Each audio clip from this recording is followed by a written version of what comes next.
Hello and welcome to another episode of World Class Real Estate. We had a holiday last week, which is very exciting, and I was thinking we might even have a holiday this week. But here I am, solo. I was going to call this Fiery 15 because I'm hoping that I can make some value for the listeners in the next 15 minutes. I'm hoping it'll only take 15 minutes as well, because not only will you get sick of the sound of my own voice, I will definitely get sick of the sound of my own voice. We're coming up to a bit of a milestone on this side of the world, which is a year of my new business, Happy Buyers Club. And I thought that I would share some of the lessons potentially that we've learnt over the year. There's probably plenty more that we've learnt, but certainly there's a number that I think are worth talking about, and a number that hopefully have a bit of value and resonate with people and agents who listen to this show, and might even remind me of just how far we've come, even though it hasn't been a perfect ride. So if we've got 13 and a half minutes left, let's see if we can't do this together. It's weird to say that a TV show inspires a business, but I was pretty late to the party watching Ted Lasso. I'm hoping we've got a few Ted Lasso fans on this podcast. I'm going to get super comfy as I start telling this story. And there is a quote in Ted Lasso, not the believe quote, although I do think in the dark days that's a very important quote and very important word for life, not just business. There's a quote in Ted Lasso where he says, "There ain't nothing to it but to do it." And I ummed and ahed a very long time about starting a business and who I was going to start it with, what that business was going to be called, what would it look like. And I just got stuck wondering rather than doing. And that's a pretty dangerous place to be, particularly when you've got mouths to feed. And a curiosity to satisfy, I think, and a work ethic to satisfy as well. And so I just thought I'd listen to Ted and start doing it. And I would say within a week, we had a business registered, a domain name, and thanks to a random 1 a.m. creative spurt, a brand, which actually we have stood by for the last 12 months. It literally was me jumping on Canva at 1 a.m., putting just random ideas down and sending Chase, my business partner, a PDF being like, "What do you reckon about this?"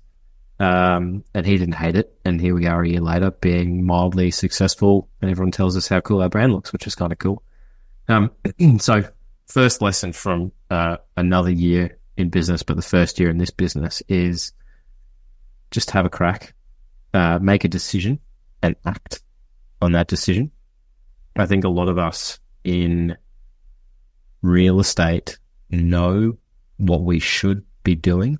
We know what best practice looks like. We know that if we want more listings, we should prospect. If we want more sales, we should call more buyers, get more feedback, get people through the door, be more truthful, matter of fact, and potentially more firm with our sellers. It's the same on the buying side of things as well, right? We are not performing miracles. We are building confidence and helping people make the decisions that they know they want to make, but they don't have a trusted ally to have that conversation with. We all know the activities that we should be doing, and the most of us, my hands up, me included, don't always do it.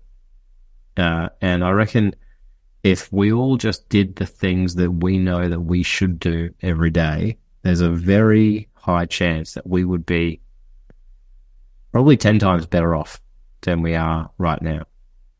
And so aside from the fact of action beats everything, reminding yourself of what you already know, I think that's been a real formative thing for me. There's real estate's a really fascinating industry, profession, game, whatever you want to call it, particularly after you've been in it for a while, because you don't necessarily learn new things all the time, but you are reminded of the things that work all the time.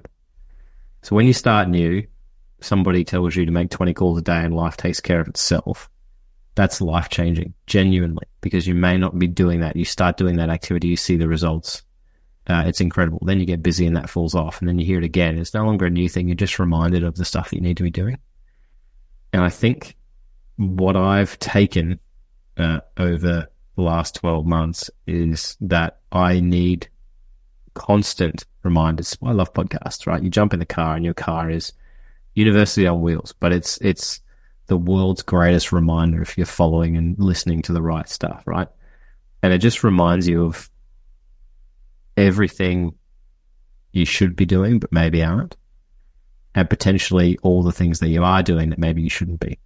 And so I've tried to cut down this year and do less. I've actually been forced to. I've never been more unhealthy than I have been this year, I think. Not necessarily through actions of my own, but I've had a very high level of anxiety for the first 6 months of the year while we were waiting to have our second daughter. I then got very sick once we made it to term. It was like my body was like, hey, bro, you don't need to be on red alert anymore. The kid's probably going to be fine. I ended up in hospital with pneumonia. Then my daughter was born 2 weeks later, and I ended up getting incredibly sick again because she doesn't sleep, still doesn't sleep. And it's just felt like this sort of never-ending story of less than desirable outcomes from a health perspective. But I've managed to get through it. I've surrounded myself with great people. I've realized that nothing falls apart if you don't go to work for a week, which is pretty epic. I wish that I could tell myself that 10 years ago. It's helped me let go a little bit, and it's also helped me recognize, there is only really 2 or 3 things that I do and that I need to do consistently to almost guarantee success. You're definitely guaranteeing survival, and in any new business, that's step 1, right? Is you've just got to shoot to pay the bills. Anyone who tells you otherwise is delusional and are setting you up to fail or to mismanage your expectations. So you're just going to be depressed and forever chasing almost an unattainable target, right? So there's a very small number of things, and that is talk to real estate agents, be very consistent in our marketing. And we made a really deliberate decision to record what we felt were 100 videos with a view of 30 of them being good enough to publish, with a view of then putting 30 videos out one day, every month, and repeating them over and over and over again, because that would ensure that our marketing was consistent no matter how inconsistent our personal or professional lives may be. We ended up with that first 100, about 50 of them were good. 20 of them still haven't made it to the light of day because we started recording our podcasts every week, and that produces a 25-minute chat, gives us 3 clips that are genuinely world-class that we probably struggle to put out on. Now we're just sitting on this mountain of content that we can actually provide really useful tips to people who might have sent us their email. That we can say to them, hey, this is something that's really going to be useful to you, and don't worry, it's not going in the public domain, so it's actually an advantage to you over everybody else in the market. And that has proved a fantastic lead generation tool for us, because we continue to add value to people for nothing beyond social media or email marketing. And they either get a result, which results in a raving fan, they tell everyone about us, which is a great way of building a brand, or they don't get a result and they put us to work and we inevitably get the result because we're probably just a little bit more diligent and disciplined and experienced and less emotional than they are. It also helps that this is our full-time job. Other people have jobs, we buy houses. So we can put in that grind. I always knew I was going to go off on a tangent. So this is just going to be one of those podcasts where I start rambling, and hopefully it makes sense to you guys more than it does for me. But I know that I can be operating for 6 months of the year at below 50% with an incredible business partner who's operating at above 80%, I would say 5 out of 7 days a week, which is pretty epic for anybody and somehow sustainable, with 2 children. I have no idea how he does it.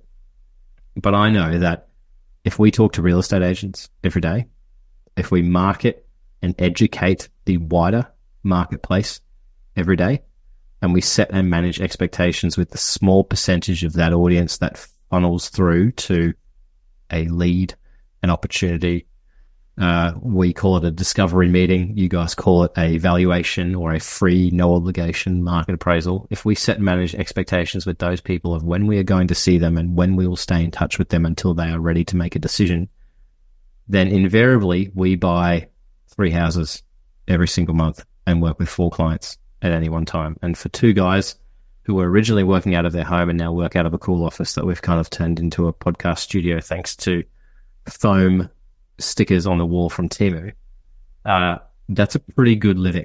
And that allows us to do all the things that we want to do. And it also allows us, because there's 2 of us, to buy back a little bit of time. So I would say action, understanding what those action points are. There's not many. Figure out what your 3 things are and remind yourself that you should be doing them every single day, but accept that you probably won't do them every single day. But if you do them enough, that's probably going to be okay. I just said the word accept there, and that's the other thing that I've learnt over the last year, and I wish I'd learned it prior, because it would have saved me, I think, a hell of a lot of stress, particularly through those COVID years where I didn't realize the effect that insular nature of the world had on me at that point in time. Acceptance is like the release that you're looking for from additional stress and tension, right? I'm getting a decal for our office wall, and it's going to cover the entire wall, and it's going to say, "It is what it is."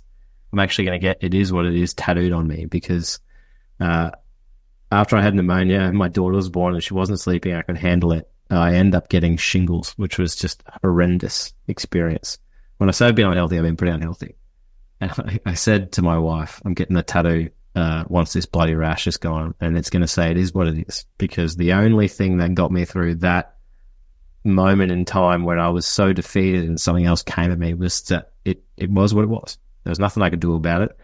Being angry about it was just going to make it worse, because it was going to raise my blood pressure, which would have pumped more blood to the problem area, which would have made it more inflamed and more painful. So short of rolling a joint, it was all about acceptance. And I think actually that is a mantra that I'm going to take into almost everything else that I do in life, which is really important. I'll bring it back to some more practical tips to sort of try and wrap this conversation up, because I actually have no idea how long I've been going, but I'm sure you're getting bored of this as we speak. We, as in Chase and I, with Happy Buyers Club, we made a decision that we might be new, but we wanted to be good. The reason behind that mentality was we didn't want being new to limit us from getting to first place, right? We don't necessarily claim to be the best, but I'm incredibly proud of the service and outcomes that we deliver to everybody that we touch, let alone everybody that we work with. And what I've recognized throughout a very long career, and this is across selling houses, this is throughout home search, this is now with Happy Buyers Club, even in some of the consulting work that I've done over the last couple of years with agents, right? It is a lot easier to be number 1 or number 2. Just ask Zoopla on the market, right? It is a lot easier to be number 1 or number 2 than it is to be number 3 to number 15 in any marketplace and in any industry. If you're number 1 and number 2, you're on the shopping list, right? This is why Purple Bricks were so successful. Purple Bricks had an enormous market share because they were the most highly considered real estate company, probably in the world, but definitely in the UK. Nobody considered selling their house without exploring the option of, I'm only going to pay 700 quid, right? And that's why all these other online agents spat up out of nowhere. If you're 1 and 2, you are considered. You are on that shopping list. And being on the shopping list gives you the opportunity to put all the stuff into practice that you are doing day in, day out. It allows you to show them who you are, what you're all about, be yourself, take your shoes off at the front door, run them through your listing presentation, etc. Right? It gives you the opportunity to build a brand. It gives you the opportunity to build a business. Suddenly you have not just one signboard or one case study or one testimony or one story to tell. You have genuine social proof. You've got more viewings. In the case of Australia, you've got more open homes. In our case, we go to more open homes. You meet more buyers, you meet more sellers. You have a bigger marketing presence because you just have more opportunities to market. If you're really smart about it, you would get people to pay some of that marketing as well, so it can offset some of your own promotional costs by promoting their property at the same time. And so when we first decided that even though we were new, we wanted to be good, we asked ourselves, what would it take to be the best buyer's agents in Brisbane? And I would urge everybody listening to this that is a real estate agent to ask themselves, what would it take to be number one in your town or your patch or your area or the UK? Who knows, right? And it comes down to a few things. Like we know who our ideal client is. We know who we can represent best. We know who we can empathize with best. We know who we can deliver outcomes to best over and above everybody else. There's only 2 clients that we've had engaged that we've not actually successfully bought for, and both of those were investment properties. Very, very, very specific in areas that we didn't necessarily like. We knew them, but we didn't necessarily like them. And I think that showed in the results because we weren't as passionate. We didn't have the relationships with the agents. We weren't actually able to do the job that we were able to do for everybody else. And so I think if you're thinking about what it takes to get to number one, you've got to be really careful and really deliberate about selecting your market and selecting your ideal client. From a sales perspective, you've got to think about average sale price. You've got to think about the volume you want to do, and you definitely need to think about the fee that you will charge.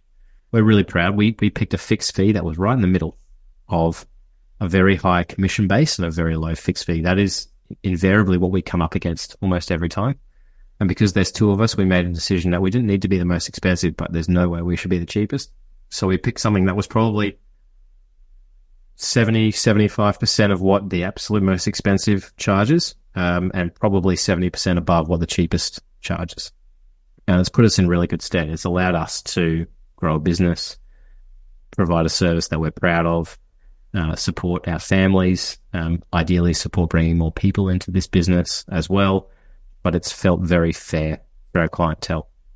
I would think if you're a 1% agent, it's difficult to do a lot of those things, but potentially you aren't doing those things anyway, so it's very hard to warrant 2.5%, right?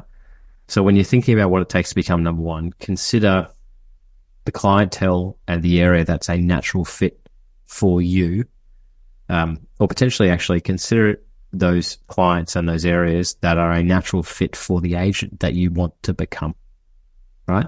So start where you want to end up. Do you have relationships with those people already? Do you have relationships in that area already? If you've been doing this for longer than 12 months, where do your past clients live? Where are your raving fans already located? Can you go back and just leverage that success, right? If you're listening to this and you own a couple of offices, where do all your landlords live, and how do you leverage those relationships to boost your brand and that presence even further, right? And once you've picked those ideal clients and once you've picked that market, you've got to become obsessed with it. So we have almost exclusively bought property for families over the last 12 months.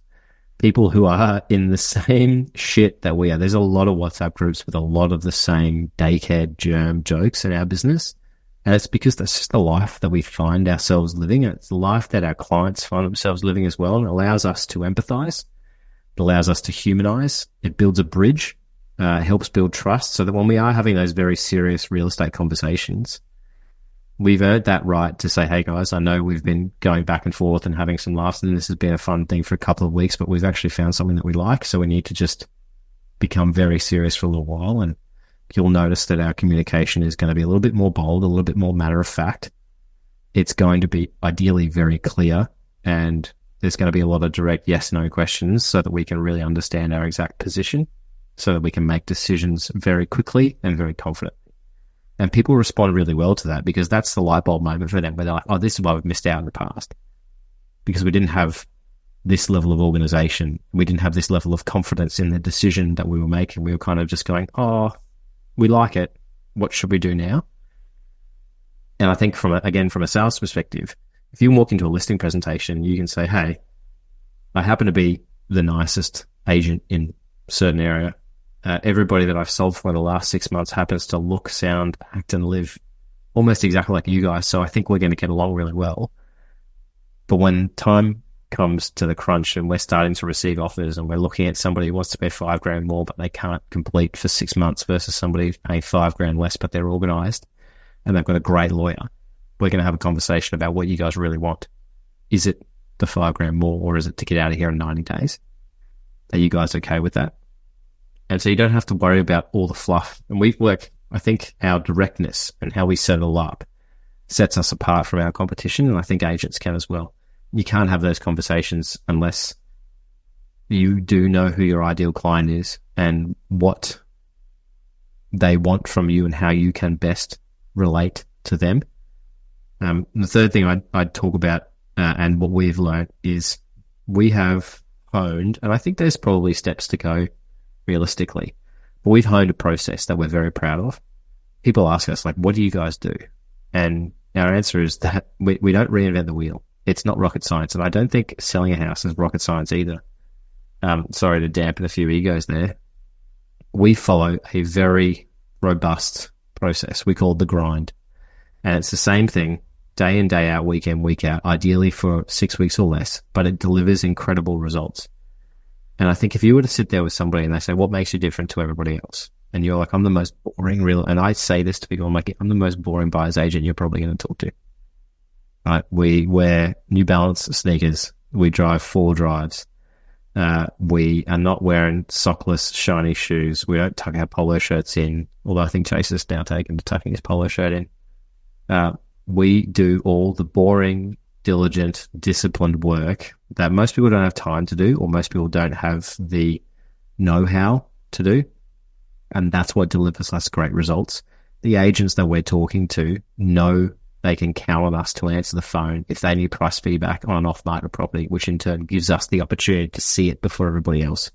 They know that if we don't like a property, we'll still give them great feedback to help them sell it. And in return, they call us first when the next one comes up, or they call us first with that result, so that we're able to better understand the value of the next one that is for sale, that's like it, that we might actually want to buy. And so we live and die by the relationships that we've built very quickly and very deeply in our marketplace. And that's what we leverage. It's got to be the same thing when you're sitting there selling a house. We live and die by the relationships that we've built with the buyers who have come through property and missed out because we've gone beyond their expectations, or it wasn't the right fit for them, or they weren't quite ready, they weren't quite organized, they didn't have financial backing. That gives you an opportunity, if you say that, to then build in a financial referral for your seller, because there's a very high chance that they will be buying. So if you can just talk about your process and how disciplined you are and how you do not deviate from the process, but you manage the variables along the way, that is so much more professional. It's not sexy, but the least sexy your real estate practice is, the more successful it will be. I promise you that, right?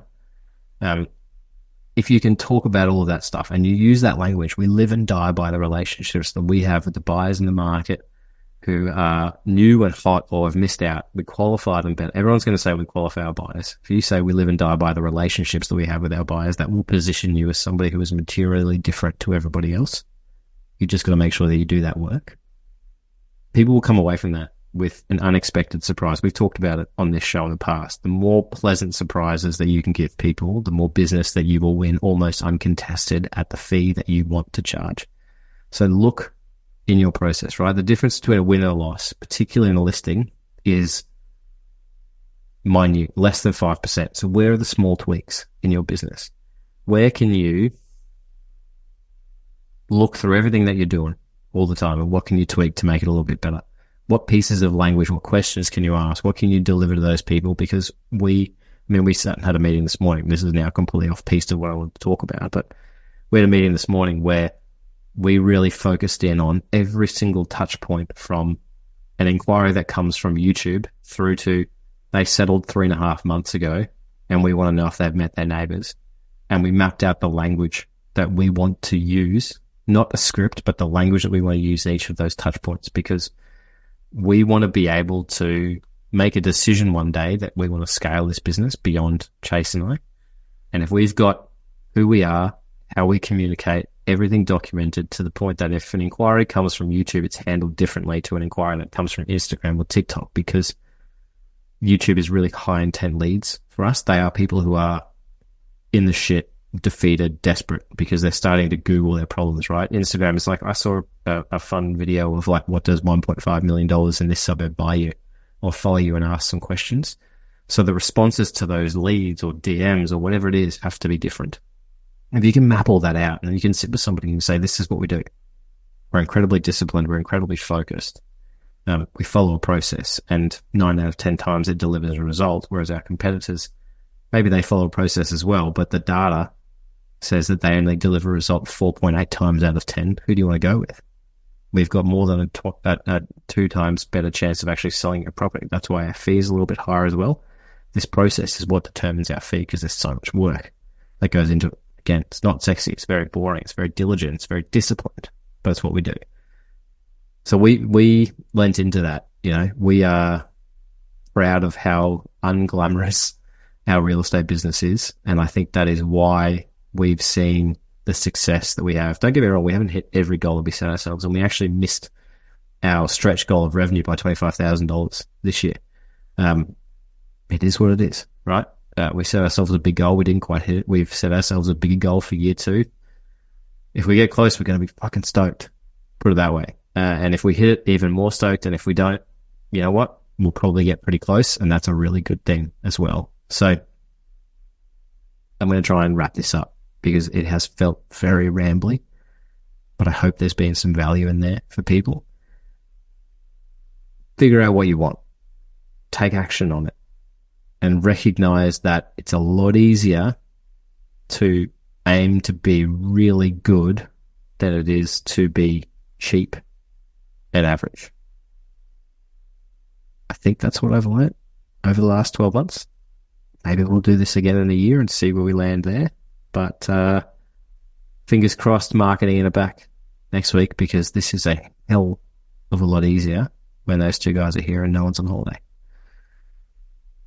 We do this podcast because we love our industry, and we do want to see it grow and improve every single week. So if you've liked what you've heard today, which would be a big surprise, I know, please share it with your colleagues, share it with your competitors, share it with your family and friends so they understand how much time and energy you are investing in getting better, so that you can be the most disciplined and diligent and boring real estate agent who happens to get the best prices and give the best service in your local area. My name's Sam Hunter. He's Mark Worrell, somewhere sunning himself with his family. He's Ian Macbeth, probably also somewhere sunning himself with his family. Thank you very much, and we will see you again next week.